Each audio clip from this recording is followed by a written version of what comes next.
Hello children. So here we'll see the next part, that is the reply to the invitations.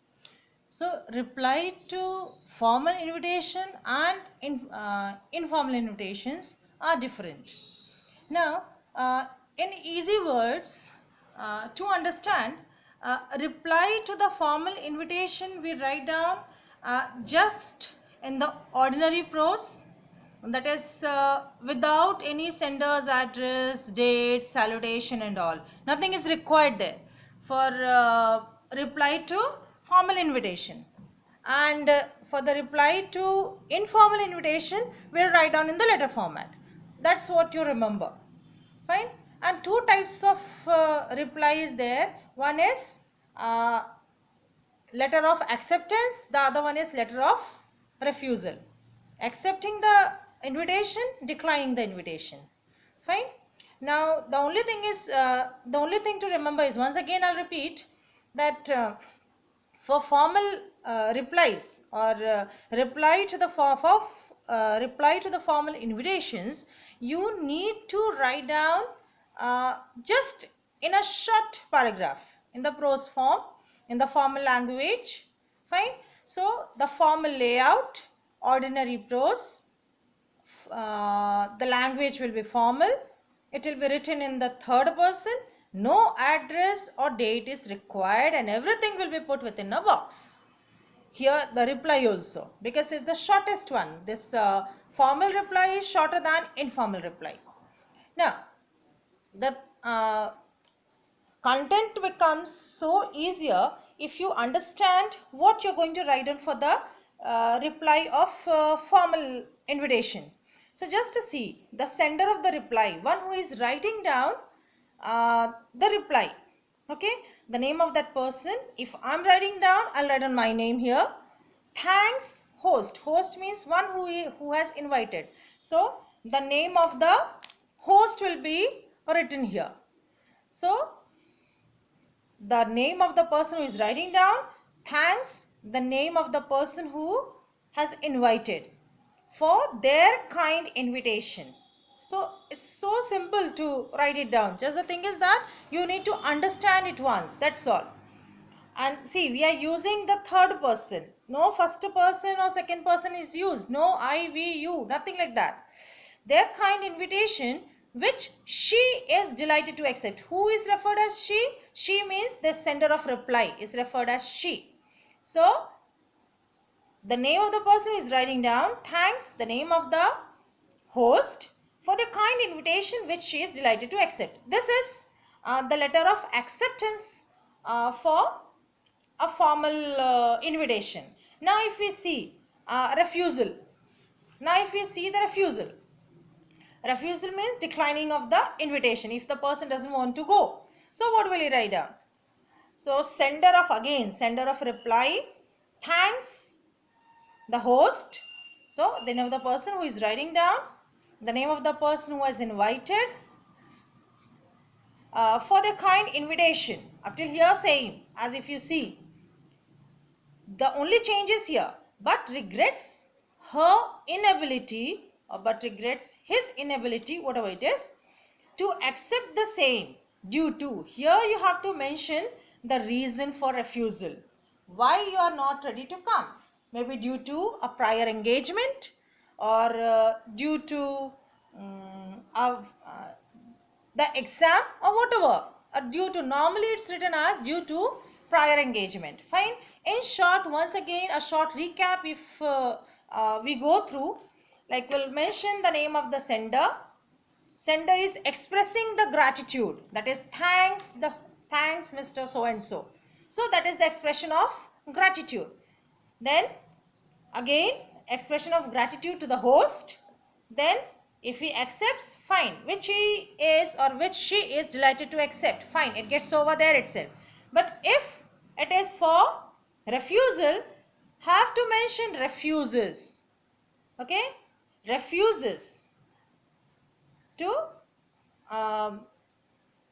refuses to reach there, or in simple terms, but regrets her inability to accept the same due to. The reason is important to mention here, due to. What is the reason why you're not ready to come there? Now, if we see the informal reply, now we were talking about the letter of acceptance and the letter of acceptance and the letter of refusal in case of formal invitation. Now, in case of informal invitation, so here we'll write down only this much you need to write down, and we are going to put it inside a box. Our reply will get over. Fine, so simple. Now, if you are writing down a reply to informal invitation, now here you have to follow the format of a letter. This is what you need to remember. For formal reply, we write down, because there in the invitation also we don't write down in the letter format. So just tally it that way, relate it that way. So the reply to formal invitations also are not written in letter format. Fine. Informal letters are compulsorily written in letter format, that is informal letter format, and that is why we write down the reply to informal letters also in the same letter format. Fine. So here understand this short thing, the name of the address, the name that is the name of the person, that is the address of the sender. Okay, it can also be written on the letterhead, where we write down on the center head the address is mentioned, either that way. Fine. Or in the format of the letter itself, that is the sender's address. Next comes the date, that is 25th August or whichever date you are writing it down. Then salutation. So salutation here for informal invitation, dear, the name of the person, dear Mr. So and so, dear Miss so and so, whatever. Then here you have to acknowledge the invitation. So we'll write down for acknowledging invitation and acceptance. Fine. We'll write down as so thank you, because already we'll be mentioning the name of the person here in salutation. Thank you for inviting me to preside over the whatever function. Fine. Preside over the so and so function to be held on so and so day and so time. Fine. I shall be delighted to, we are accepting it. I shall be delighted to attend the function and spend time there in the occasion, or whatever is the question. Based on that you have to mention. Then comes the subscription, that is complimentary clause and signature. So yours truly, and below that the name of the person who is writing down the reply.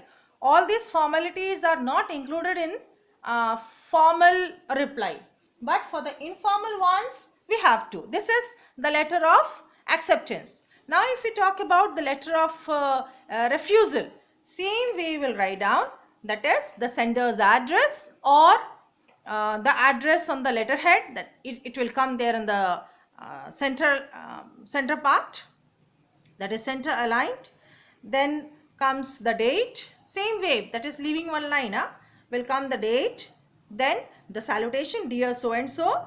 Then again, thank you for your kind invitation. Then thank you for your kind invitation. If it's birthday, thank you for your kind invitation, and wish my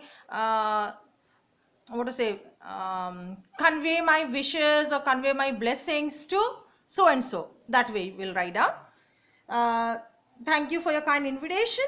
Then if you are refusing, so I'm sorry to say that I shall not be able to attend the party, attend the meeting, whatever it is, due to a prior engagement, or because I'll be out of station for 1 week. Okay, anyway, or during that time period I'll be out of station, anything. Then for complimentary clause and your signature, could mention one more additional thing, that is with warm regards, for a reply, refusal, that also we can add with warm regards. Then again, yours truly or yours sincerely, and then the name of the person, and this also will be put within a box. So all these short compositions will be put inside a box. Fine, it will be easier for you to remember if you learn it or practice it this way. Practice the questions which will be given attached to the next one. Okay, and write it down neatly there, following all the rules in your English copy. Thank you.